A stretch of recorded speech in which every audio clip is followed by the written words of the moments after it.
헛된 일을 버리고 하나님께로 돌아오라는 제목으로 하나님의 말씀 전하도록 하겠습니다.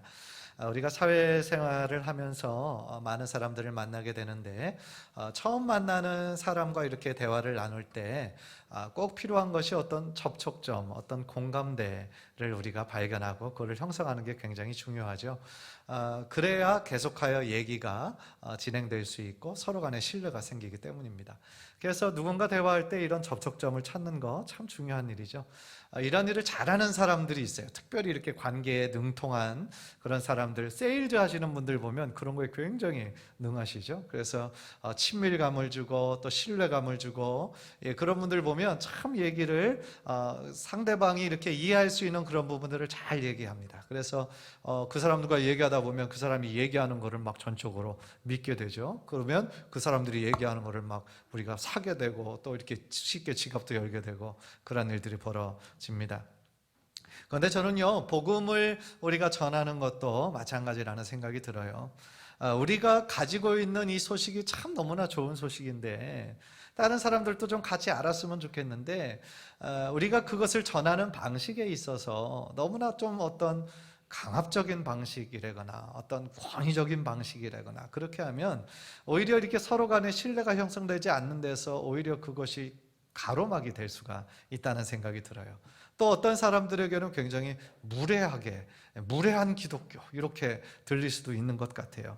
그래서 상대방의 어떤 환경과 상황을 전혀 고려하지 않고 이렇게 하는 것보다 오히려 그 사람의 환경과 상황을 우리가 이해하면서 왜 복음이 필요하고 왜 은혜가 필요한지를 우리가 겸손한 마음으로 함께 나눌 때 또 하나님이 예비하신 은혜가 있지 않을까 그런 생각을 하게 되거든요. 그런 면에서 오늘 본문에 나온 이 바울의 이야기는 우리들에게 참 지혜로운 방법을 우리들에게 가르쳐 주시는 것 같아요.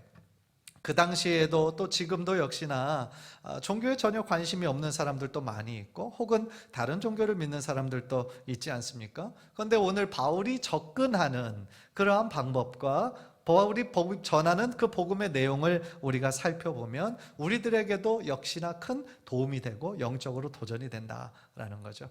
간절히 바라기는 오늘 말씀을 통하여서 하나님께서 나에게 또 어떻게 말씀하시는가, 또 나에게 어떤 것이 필요한가, 우리들의 마음을 활짝 열고 하나님의 말씀을 나에게 주시는 말씀으로 받아들이셔서 여러분의 삶에 큰 영적인 진전이 있는 귀한 시간이 되시기를 주님의 이름으로 간절히 축복합니다.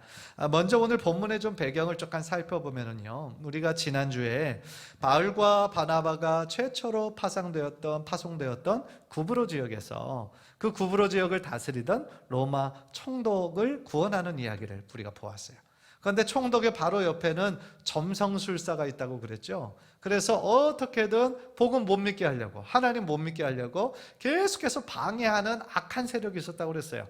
그런데 바울이 믿음으로 선포할 때 순간적으로 앞이 안 보이게 돼서 고꾸라뜨려지는, 그래서 영적인 그 싸움이 있었을 때 우리 믿는 하나님의 권세와 능력으로 능히 승리할 수 있었다는 것을 우리가 지난주에 말씀을 나누었죠. 오늘은 이어지는 얘기예요. 이어지는 얘기고 그 지역을 떠나서 비시디아 안디옥으로 갔고 또 오늘은 루스드라 지역에서 바울과 바나바가 복음을 전하는 중에 생긴 이야기입니다. 그런데 오늘 본문에도 또 안타까운 사람을 만나는 거예요. 나면서부터 안진뱅이 된 자였다라고 그래요. 한 번도 걸어본 적이 없어요. 참 힘들고 어려운 상황 가운데 있는 사람이었는데 또 바울이 하나님의 능력 의지하며 선포할 때 그 자리에서 일어나는 놀라운 기적이 일어나요. 그런데 그 기적과 연결해서 그 지역 사람들의 어떤 소동과 같은 일이 벌어지게 됩니다. 그래서 바울과 바나바가 그 소동 속에서 그들에게 또 어떻게 대응하고 반응하는 그런 모습을 통하여서 우리들에게 첫 번째로 주시는 하나님의 뜻은 뭐냐면 모든 영광은 하나님께로 올려드려야 된다라는 거예요. 한번 따라해 봅시다. 모든 영광은 하나님께 올려드려야 된다. 그 얘기는 뭐냐면 비록 바울의 그 믿음의 선포로 말미암아 기적이 일어났잖아요. 한 번도 정말 걸어보지 못한 사람이 일어나는 기적이 일어났지만 바울과 바나바가 하는 행동을 유심히 살펴보면 하나님이 취하셔야 되는 영광을 본인의 공로나 본인의 능력으로 가로채지 않았다라는 거예요. 우리가 그것을 배워야 된다라는 거예요. 사실은 하나님께서 믿음의 사람들을 통하여 하나님의 역사를 이루시고 계시지만, 사실은 많은 사람들의 초점은 자꾸 그 사람에게 집중한단 말이에요. 그 사람이 뭔가 다른 사람에게는 없는 엄청난 능력이 있는 것처럼, 그래서 그 사람을 우리는 집중하고 숭배하는 거예요. 그러나 중요한 거는 그 사람을 통하여 역사하시는 하나님께 집중하고 하나님께 영광을 올려드리는 것이 마땅하다라는 거죠. 이 구절에서 좀 주목을 끄는 구절이 하나 있는데요. 그게 뭐냐면, 그 사람에게, 나면서부터 안진병이 된 자에게 구원받을 만한 믿음이 있었다라는 거예요. 9절을 보세요. 9절을 보시면 이렇게 얘기합니다. 바울이 말하는 것을 듣거늘 바울이 주목하여 구원받을 만한 믿음이 그에게 있는 것을 보고 그랬어요. 당시 이 나면서부터 안진병이 된 자가 연명해야 하는 방법은 구걸하는 거였죠. 그래서 많은 사람들이 왕래하는 광장이나 시장이나 아마 거기 모퉁이에서 있었을 거예요. 그래서 바울과 바나바가 그 지역에서 그 공용어, 그 당시에 공용어였던 헬라어를 이용해서 지금 말씀을 전하고 있는 거죠. 그런데 이 나면서부터 안진병이 된 자가 특별히 바울의 눈에 띄었어요. 바울의 눈에 띄었다는 것은 뭐냐면, 우리가 예상할 수 있는 것은 굉장히 경청해서 들었다는 거죠. 그리고 굉장히 간절한 마음으로 들었을 거예요. 그러니까 바울이 많은 회중들이 지금 듣고 있는데 그 중에서 특별히 그 사람이 눈에 띄었고 그 사람을 주목했다라는 거예요. 그 바울의 마음 가운데는 아마 이런 확신이 있었을 거예요. 지금 하나님께서 저 영혼 위에 역사하고 계시는구나. 저 사람의 마음을 지금 만지시고 계시는구나. 치유하고 계시는구나. 그것을 느끼고 있었기 때문이다 라는 거예요. 사실은 바울과 같은 그런 능력이 없다 할지라도요, 이렇게 매주 강단에서 말씀을 전하다 보면 대부분이 말씀을 다 잘 들으시지만, 특별히 하나님께서 지금 역사하시는구나, 굉장히 하나님께서 저 사람의 영혼을 지금 만져주고 계시는구나, 그걸 느낄 때가 있어요. 그러니까 특별히 그 사람의 눈빛을 보면 사모하는 마음이 있는 거죠. 하나님을 향한 사모하는 마음과 그 말씀에 나타났던 능력이 지금 나에게 이루어지기를 원합니다, 그 소원하는 마음이 느껴지거든요. 그리고 실제로 하나님께서 그 영혼에게 말씀하시는 중이시고, 그러면 그것을 나에게 주시는 말씀, 레마의 말씀으로 받아들일 때 그 말씀의 능력이 성경 안에서만 있는 화석과 같은 그런 관념적인 것이 아니라 지금도 살아 역사하시는 능력의 말씀이 될 줄 믿습니다. 중요한 거는요, 하나님은 언제나 살아계셔서 역사하시는데 우리가 그것을 믿음으로 받아들이느냐, 아니면 대충 지나가는 말로 그냥 이해하고 있느냐, 그것에 따라서 그 사람의 삶에는 큰 차이가 있다라는 거죠. 그래서 신약성경의 그 베레아 성도는 그 앞에서 선포하는 설교자의 말씀을 하나님의 말씀으로 받아들이고 날마다 그 말씀을 사모하며 그 말씀을 상고했다라고 나오잖아요. 따라서 중요한 것은 뭡니까? 하나님의 말씀을 대하는 우리들의 태도. 지금 하나님께서 나에게 말씀하시는 그 하나님의 음성에 귀 기울이는 간절함이 있을 때 지금 이 시간에도 하나님의 역사하시는 것이 나타날 줄 믿습니다. 당시에 그 나면서부터 안진병이 된 자에는 그게 있었어요. 바울이 그것을 보고 깨달을 수가 있었어요. 그 사람의 가장 간절한 바람은 무엇이었을까요? 걷는 거였어요. 걷는 거. 돈을 그날 많이 받아서 앞으로 한 일주일 동안은 구걸하지 않았으면 좋겠다, 그런 게 아니었어요. 그런 게 아니라 걷고 싶다는 거였어요. 한 번도 걸어본 적이 없어요. 어떻게 이 근육을 사용해야 되는지도 전혀 몰라요. 언제나 자신의 인생은 비참한 인생이었어요. 구걸하러 가는 그 자리에 가는 것마저도 다른 사람이 도와주지 않으면 그 자리로 갈 수 없었어요. 그런데 어느 날 바울이라는 사람이 전하는 메시지를 들으니까 수많은 치유와 기적이 하나님의 말씀 가운데 나타나는 것을 들었겠죠. 그리고 그 마음에 뭐가 생겼겠어요? 믿음이 생긴 거죠. 나도 나면서부터 안진병이 된 나이지만 하나님께서 역사하시면 나 할 수 있겠구나, 일어날 수 있겠구나, 그것에 대한 믿음과 바람이 생긴 거예요. 그래서 그 믿음이 있는 것을 바울이 봤어요. 그래서 네 발로 일어서라, 네 발로 일어서라, 믿음으로 선포한 거예요. 그랬더니 그 사람이 그 말과 동시에 에이, 말도 안 돼. 내가 한 번도 걸어본 적이 없는데, 내가 태어나면서부터 내가 불구였는데, 그렇게 의심했더라면 이런 역사는 일어나지 않았을 거예요. 그런데 그는 의심하지 않았어요. 하나님께서 지금 나에게 그렇게 말씀하시는 것을 듣고 일어서라 하니까 자기도 모르게 일어서고 있는 거예요. 한 번도 써보지 못한 힘과 근육이 다리 가운데 그게 생기는 거예요. 그래서요, 실제로 놀라운, 그 자리에 있던 모든 사람들이 다 깜짝 놀랐겠죠. 왜 그래요? 그 사람 매번 있는 데서 구걸을 했을 거 아니에요. 그러니까 그 동네에 왔다 갔다 하면서 거기에 앉아서 언제나 같은 자리에 앉아서 구걸하는 사람을 봤겠죠. 잘하는 과정도 다 봤겠죠. 그런데 어느 순간 지금 일어서더니 걷기도 하고 뛰기도 하고, 그런 모습을 보면 얼마나 놀랐겠어요. 그런데 그 놀라운 것을 보면서 오늘 성경을 계속 이어주면서 보니까 그 무리들이 소동이 일어나요. 그 사람들만의 언어로, 그 방언의 언어로 막 이야기를 하는데, 이 바울과 바나바가 알아듣지는 못하겠지만 지금 앞에서 일어나는 것을 보니까 뭔가 심상치 않거든요. 그래서 어떤 사람이 막 요란한 제사장의 옷을 입고 오더니 살아있는 소를 끌고 오고 화관을 만들어가지고 자신에게 씌우려고 하고 그 자리에서 지금 제사를 하려고 하는 거예요. 얼마나 놀랐겠어요. 그러니까 이 바울과 바나바가 그 자리에서 그 사람들을 딱 제지시키죠. 이렇게 하지 말아라. 그런데 루스드라 사람들이요, 그렇게 반응했던 이유가 있었어요. 그 지역, 루스드라 지역의 사람들에게 어떤 신화가 대대적으로 지금 계속 전설도 내려오고 있냐면, 옛날에 스스와 허메라는 두 신이 있었다는 거예요. 그 사람의 모양을 입고 내려왔었다는 거예요, 그 지역에. 그런데 많은 사람들이 그 스스와 허메라는 신을 신으로 받아들이지 않고 무시하고 경멸했어요. 딱 한 노인 부부만 빼고. 한 노인 부부만 신인 줄 내려온 걸 알고 극진히 잘 섬겼다는 거예요. 그러니까 이 스스와 허메라는 두 신이 화가 나서 그 지역에 있는 모든 주민들을 다 죽인 거예요. 그 노인 부부만 빼놓고.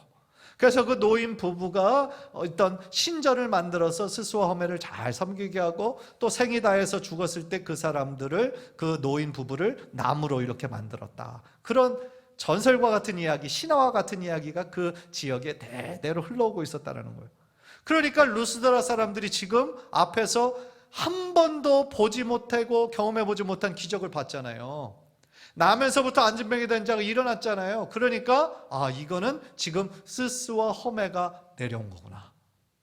자기 마을에 지금 다시 왔구나. 그렇게 되니까 예전에는 우리 조상들은 그것을 모르고 무시하고 경멸해서 다 죽었는데 우리는 그 실수를 똑같이 반복하면 안 되겠구나.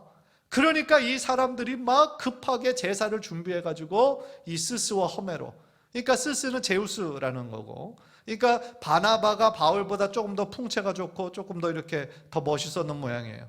그리고 바울은 계속 말을 앞에서 하니까 이 신의 대변인이구나. 그래서 허메라고, 그렇게 스스와 허메라고 인식을 한 것이죠. 그랬더니 바울과 바나바가 지금 말은 이해할 수 없지만 하는 행동들을 보니까 이거 지금 큰일 났거든요. 그러니까 14절에 뭐라고 그러냐면, 바나바와 바울이 옷을 찢고 무리 가운데 뛰어들어가서 소리 질러, 그죠?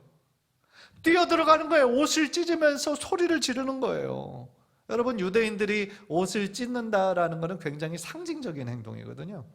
하나님의 이름이 이것이 모욕을 받을 때나 신성 모독이라고 느낄 때나 혹은 극한 슬픔일 때 옷을 찢고 채를 뒤집어 쓰는 거예요. 그게 유대인들의 행동이거든요. 그러니까 지금 바울과 바나바는 왜 이것이 급한 위기 상황인가, 왜 자신의 옷을 찢어야 하는 상황인가 하면 이 기적을 행하신 분이 누구신 거예요? 자기들이 아니라 하나님이시잖아요. 자신들은 그저 도구일 뿐인데 이 사람들은 그거를 몰라보고 자신이 마치 이 기적을 행한 것처럼 생각해서 신으로 알고 자기에게 숭배하려고 하니까 지금 바울과 바나바가 하나님 앞에서 두려운 거예요. 아니, 이거 하나님께서 행하신 일인데 내가 이것을 영광을 대신 받으면 안 되는데, 그런 두려움이 있었다라는 거죠. 사랑하는 성도 여러분, 저는 바울과 바나바가 이렇게 옷을 찢으면서 그들이 지금 신으로 숭배하려는 것을 급히 제지하면서 그들에게 말했던 이 행동을 보면서 사실은 이 땅의 모든 사역자들뿐만 아니라 하나님을 믿는 우리들 모두가 기억해야 되는 중요한 교훈이라고 생각해요. 그게 뭐냐면요, 우리들이 하나님을 믿으면서 많은 하나님의 은혜를 경험했잖아요. 우리 장로님 기도해 주신 것처럼 지난 1년 동안 정말 많이 힘든 순간도 있었고 어려운 순간도 있었지만 여기까지 우리를 인도하신 것은 하나님의 은혜잖아요. 그죠? 에베네셀의 하나님이셨잖아요. 여기까지 우리를 도우셨잖아요. 그리고 그 하나님이 계속하여 우리와 함께 하시고 우리를 도우실 거잖아요. 그죠? 우린 그걸 믿잖아요. 그래서 우리는 하나님의 은혜 그리고 하나님의 축복을 우리가 많이 누리고 있단 말이에요. 그런데 이것이 사실은 하나님의 전적인 은혜인데 어느 순간 우리들의 마음 가운데 내가 무엇을 잘해서 혹은 내가 이렇게 노력했기 때문에 라고 하는 어떤 방법론이 들어가다 보면 어느 순간 내가 높아지는 거예요. 하나님이 하신 일인데 내가 노력을 많이 해서 이렇게 된 것처럼 착각을 하게 되는 경우가 있다라는 거죠. 그거는요, 자기 자랑에 불과한 거예요. 교만해지는 거예요. 하나님의 영광을 가로채는 거예요. 여러분, 주님께서 이렇게 기도해라 가르쳐 주신 기도가 있잖아요. 그게 뭐죠? 주기도문이에요. 너희는 이렇게 기도해라. 가장 어떻게 보면 성경적인 기도, 완벽한 기도가 이 주기도문이에요. 그런데 주기도문에서 제일 마지막에 나라와 권세와 영광이 어디에 있다고 그래요? 하나님께 있다고 그러잖아요. 모든 나라, 모든 권세, 모든 영광이 오직 하나님께 있다라는 거예요. 따라서 우리는요, 우리들의 삶에 주어지는 이 많은 은혜와 축복을 내가 잘해서 얻은 것이 아니라, 획득한 것이 아니라 모든 것이 하나님의 영광을 위해서, 이 모든 것이 하나님의 은혜입니다 라고 우리가 고백할 때 하나님은 우리들의 고백을 기쁘게 받으시고 여러분의 삶에 더 많은 은혜와 축복을 내려주실 줄 믿습니다. 그 전에 섬기던 교회에서 전도폭발 훈련을 제가 가르쳤던 적이 있었는데요. 전도폭발 훈련은 이제 이론만 가르치는 것이 아니라 실제적으로 실습을 가서 이렇게 복음을 전하는 거예요. 그래서 이제 그분들 팀을 나눠서 한 분은 이제 배우시는 분이고 한 분은 훈련자이시고, 그래서 두 분이 이제 같이 나가서 노방전도는 아니고 이미 예약된 사람들에게, 그러니까 우리 교회를 나오긴 하지만 구원의 확신이 더 필요하신 분, 복음을 꼭 들으셔야 되는 분들에게 나가서 이제 복음을 전하는 거예요.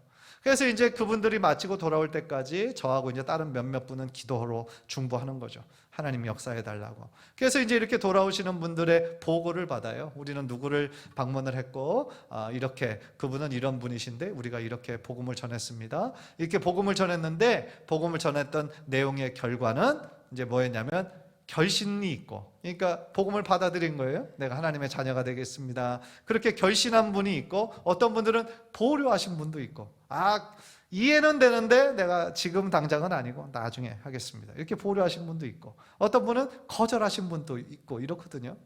그래서 그날 처음으로 자기가 복음을 전해서 실제적으로 회심해서 이렇게 돌아오는, 정말 눈물을 흘리면서 감사하면서 이렇게 돌아오시는 분들을 보고 오신 분들은 말씀의 능력, 복음의 능력을 막 경험을 하는 거예요. 그러니까 표정을 보면 얼마나 감사가 넘치고 얼마나 그 표정이 막 의기양양한지.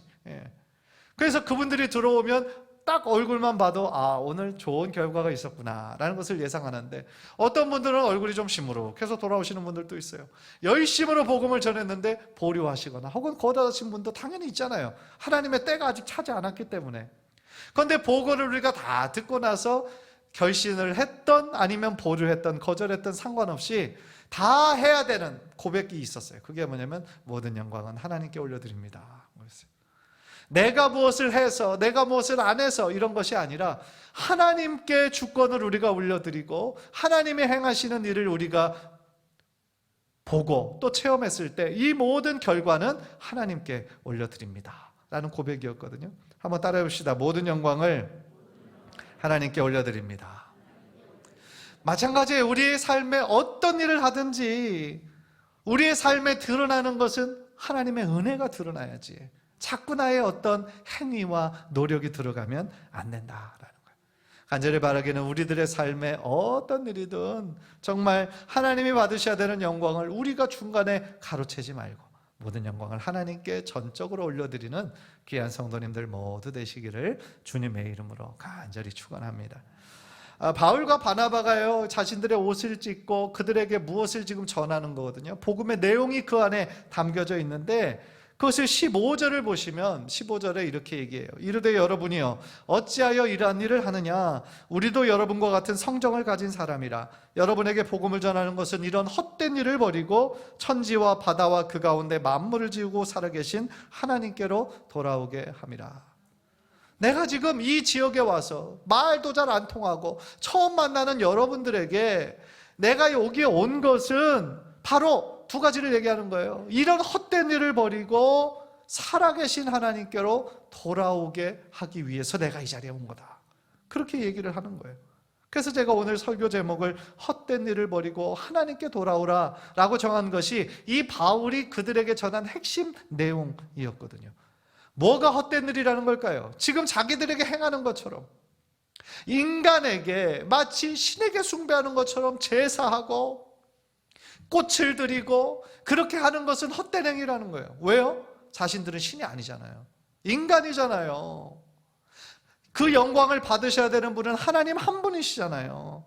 그런데 그들이 지금 섬기는 스스와 호메는 참 신이 아니잖아요. 인간이 만들어낸 신에 불과한 거잖아요. 그러니까 지금 바울과 바나바는 안타까운 마음으로 어떤 인간이 만들어낸 헛된 신을 섬기는 것을 버리고 이제는 우주의 창조주 되시고 지금도 살아계시고 역사하시는 참 하나님께로 돌아와라. 그렇게 지금 선포하고 있는 것이죠. 그런데 16절을 보면요, 하나님께서 그 이방 나라 관습들, 그들이 가지고 있는 독특한 종교에 대해서 어떤 책망하거나 벌하진 않으세요. 다시 말하면 하나님께서는 그들의 죄에 대해서 하나님을 배역하는 자리에 있다 할지라도 그것을 묵인하세요. 묵인. 그러나 그거는요, 죄에 대해서 적극적으로 허용하시는 게 아니에요. 이렇게 해도 돼, 괜찮아, 그게 아니에요. 그저 죄의 상태에 방치하시는 거예요. 내버려 두신 거예요. 로마서 1장 24절 보세요. 로마서 1장 24절 다 함께 읽을까요? 시작. 그러므로 하나님께서 그들을 마음의 정욕대로 더러움에 내버려 두사 그들의 몸을 서로 욕되게 하게 하셨으나 더러움에 내버려 두사. 26절. 하나님께서 그들을 부끄러운 욕심에 내버려 두셨으니. 로마서 1장을 보면 그들의 죄의 상태에서 내버려 두셨다라는 거예요. 그들이 죄를 짓도록 하나님이 적극적으로 허락하셨다라는 뜻이 아니라 그들의 죄의 결과로 인한 행동을 방치하셨다라는 거예요. 그런데 그럼에도 불구하고 그럼 하나님은 하나님의 계시의 뜻을 감추고만 계셨나? 드러내지 않으셨나요? 그냥 하나님이 선택하시고 예정하신 그런 사람들에게만 하나님의 사랑을 드러내셨을까요? 그렇지 않다라는 거예요. 하나님은 공평하신 하나님이세요. 그리고 하나님의 뜻은 모든 열방의 모든 민족이 다 하나님께로 돌아오기를 원하세요. 그것이 하나님의 뜻이에요. 그래서 하나님을 믿지 않는 모든 민족에게 하나님의 뜻을 계시하셨다라는 거예요. 어떤 방법으로? 그게 17절이에요. 17절. 그러나 자기를 증언하지 아니하신 것이 아니니 곧 여러분에게 하늘로부터 비를 내리시며 결실기를 주시는 선한 일을 하사 음식과 기쁨으로 여러분의 마음에 만족하게 하셨느니라 하고. 하나님은요, 하나님을 믿는 자들에게만 태양을 주시고 비를 내리시고 그들에게 공기를 주시고 물을 주시고 그게 아니라는 거예요. 모든 민족, 모든 영혼들에게 이 땅에 살아가면서 필요한 기본적인 것들은 다 거저 주셨어요. 거저 주셨어요. 공짜로 다 주셨어요. 그러니까 그 사람들이 삶에 필요한 이 기본적인 모든 것들을 누리는 것이 사실은 그들이 영적인 눈으로 보면 다 이것이 거저 주어진 것이 아니라 이 땅을 창조하신 하나님의 선물이구나 라는 것을 깨닫도록 허락하셨다라는 거예요. 그것이 하나님을 믿는 사람들에게 베푸시는 사랑이 아니라 모든 사람들에게 베푸시는 하나님의 보편적인 사랑이었어요. 그걸 자연계시라고 부르는 거예요.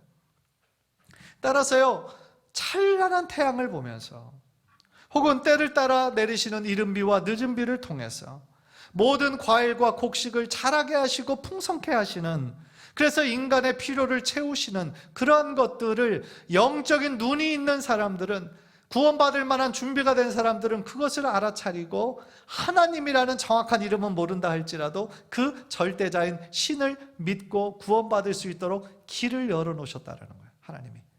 하나님이 길을 그렇게 열어놓으신 거예요. 비슷한 구절이 로마서 1장 19절 20절에 나와요. 제가 한번 읽겠습니다. 이는 하나님을 알만한 것이 그들 속에 보임이라. 하나님께서 이를 그들에게 보이셨느니라. 창세로부터 그의 보이지 아니하는 것들 곧 이의 영원하신 능력과 신성이 그가 만드신 만물에 분명히 보여 알려졌나니 그러므로 그들이 핑계하지 못할지니라 그랬어요. 무슨 뜻입니까? 창세로부터 그의 보이지 아니하는 것들, 그러니까 이 세상에 존재하는 모든 만물들, 산과 바다와 이 모든 자연들, 아름다운 그런 자연 속에 이것을 창조하신 하나님의 능력이 들어가 있고 하나님의 신성이 그 안에 숨겨져 있다라는 거예요. 그래서 그 어떤 민족도 우리는 아직 복음을 모르는데 예수님이 누구야? 하나님이 누구야? 이렇게 핑계하지 못한다라는 거예요.